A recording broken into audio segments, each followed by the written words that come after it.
Le dossier du futur hôpital de Vaudreuil-Soulanges est en bonne voie et les premiers patients seront accueillis en 2026.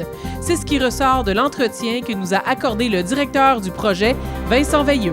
On vient tout juste de s'installer dans nos nouveaux bureaux en face du terrain de l'hôpital. Donc, on est propriétaire maintenant du terrain de l'hôpital. Donc, on a aménagé un bureau de projet directement en face. Puis, effectivement, on se trouve dans l'espace où on accueille les citoyens qui ont des questions sur le projet. Donc, on l'appelle l'espace immersif dans lequel on trouve une ligne du temps. Donc, on peut voir les étapes qui ont été réalisées, les étapes à venir. On retrouve également la vision du projet. On a une borne interactive. Donc, on invite les gens à venir nous rencontrer au bureau de projet directement ici.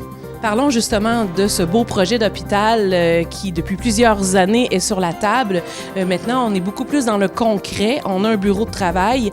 On a acquis les terrains l'automne passé. Tout à fait. Le CIS de la Montérégie-Ouest est propriétaire du terrain. Donc ça, c'est une étape qui est franchie.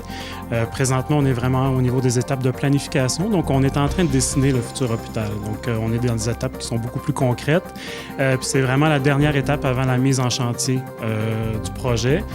Donc, on est à l'étape planification. La prochaine étape est l'étape réalisation qu'on souhaite débuter en 2022. Donc, débuter le chantier en 2022 et accueillir le premier patient en 2026. C'est un hôpital quand même de grande envergure. On parle de 404 lits d'hospitalisation, donc c'est majeur. On parle aussi d'une urgence très importante, 41 civières, ce qui fera la deuxième plus grande urgence en Montérégie, donc c'est significatif. C'est un hôpital dans lequel on va retrouver la majorité des grands services qu'on retrouve dans un hôpital communautaire, donc de proximité, mais également certains services spécialisés qui seront offerts pour l'ensemble de la population de la Montérégie-Ouest. Je pense notamment de nouveaux services qu'on va développer comme la chirurgie bariatrique, la chirurgie vasculaire, des médecines de jour en pédiatrie, des services qu'on ne retrouve pas actuellement sur le territoire de la Montérégie-Ouest. Donc, il y a énormément de services qui vont être développés. Plus de 2000 emplois seront à pourvoir dans le futur hôpital.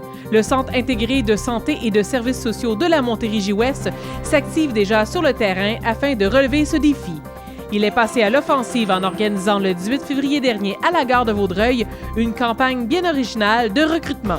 Un café, un emploi. On fait connaître les emplois qui sont disponibles aux gens ici à la gare.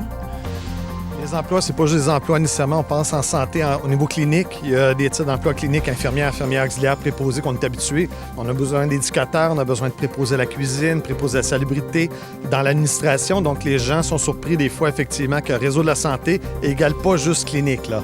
Tout à fait, tout à fait. Puis on parle d'une pénurie de main-d'œuvre. Combien de postes sont disponibles ou seront disponibles prochainement?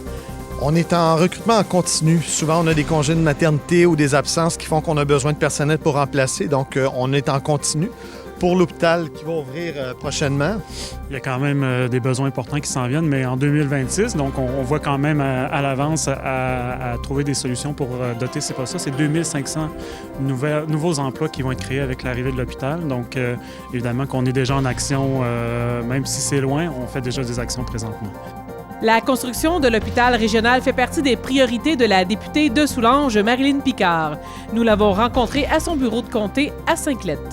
En ce moment, on est à l'étape de la planification. Donc, là, en ce moment, il y a des ingénieurs qui regardent les prises de courant, c'est vraiment toute la mécanique de l'hôpital qui est en train de se faire penser. Et puis, je voulais grouiller un petit peu les choses. Puis, ils m'ont dit, non, Mme Picard, il faut que les choses soient vraiment bien pensées si on ne veut pas les recommencer. Donc, l'étape de planification est d'environ 1 an et demi. Et puis, on ne peut pas la rapetisser parce que sinon, il y a un trop gros risque de surprise à la fin, ce qu'on ne veut pas non plus. Donc, là, maintenant, nous sommes propriétaires du terrain depuis le 1er novembre 2019. Chose qui n'avait jamais été faite, donc très contente de pouvoir dire qu'on est propriétaire. On peut faire ce qu'on veut sur le terrain à partir du 2 novembre 2019. Donc, dès le printemps, là, j'ose espérer qu'on va voir un peu les choses bouger sur le terrain de l'hôpital.